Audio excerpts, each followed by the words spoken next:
dans le prochain épisode de Demain nous appartient. Tandis que Suleiman se met à douter des intentions de son père, Nour tente d'annoncer à Timothée son intention de rompre et Colline refuse toujours de parler à sa mère depuis son incarcération. Capture d'écran TF1. Attention, les paragraphes qui suivent contiennent des spoilers sur l'épisode de Demain nous appartient diffusé demain soir sur TF1. Si vous ne voulez rien savoir, ne lisez pas ce qui suit. Mardi 29 octobre dans Demain nous appartient.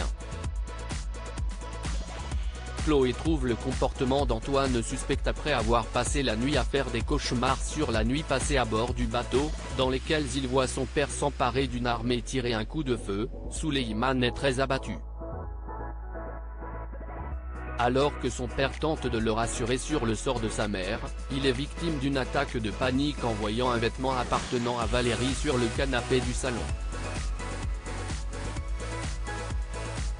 Il se met à douter de la sincérité de son père.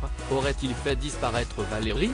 Ses doutes se renforcent lorsqu'il le surprend en train de ranger des affaires appartenant à Valérie dans un carton, et prétend le faire pour son bien. Rose, de son côté, confie à Chloé qu'elle a couché avec Antoine la veille. Chloé se rend ensuite chez Antoine afin de sonder ses intentions, et celui-ci lui avoue se sentir coupable de s'être réfugié dans les bras d'une autre juste alors que sa femme a disparu. Chez les Delcourt, Alex et Robin se déchirent au sujet de la gestion du mât, qui n'est pas du tout rentable aux yeux de ce dernier. Pendant ce temps, la police scientifique achève d'examiner le bateau d'Antoine, et Georges y découvre un revolver chargé avec une balle manquante dans le barillet. Jules se montre blessante envers Timothée au petit déjeuner. Jules se montre contrarié envers Nour, qui s'est présentée en retard à leur rendez-vous de la veille. Elle lui promet de parler bientôt avec Timothée afin de rompre avec lui, et propose à Jules de passer l'après-midi ensemble à pêcher sur le bateau de son père. Rassuré, Jules accepte, mais déchante en voyant Timothée se présenter sur le quai. Celui-ci a décidé de faire une surprise à Nour, bien déterminé à faire des efforts pour leur couple, et s'incruste dans leur expédition. À l'issue de leur sortie en mer, Jules déverse sa colère sur Timothée, agacé par ses remarques savantes, et se montre insultant envers son autisme.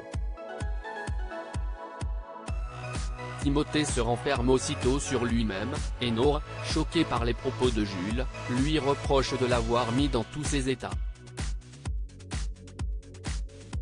Plus tard, Timothée et elle se retrouvent en tête-à-tête dans un café pour discuter. Timothée offre alors un préservatif à Nour, pour lui montrer sa volonté de s'améliorer sur le plan intime. Embarrassée, Nour n'ose pas rompre avec lui comme elle en avait l'intention. La fille de Justine refuse de lui parler après son emprisonnement. Tristan est alarmé en découvrant des dessins que Colline a fait à l'école. Il représente sa mère tenant un couteau ensanglanté. La fillette est visiblement très affectée suite aux explications de Tristan sur l'emprisonnement de sa mère, et refuse d'aller lui rendre visite au parloir. Françoise est persuadée qu'elle agit ainsi parce qu'elle est bouleversée. De son côté, Justine ne comprend pas pourquoi sa fille refuse de la voir, et Tristan tente de temporiser.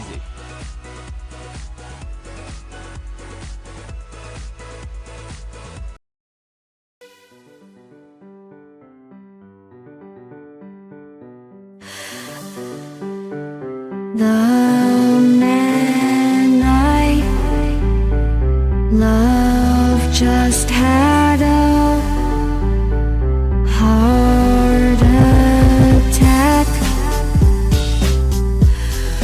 but who needs a heartache? I am a man, she is a woman.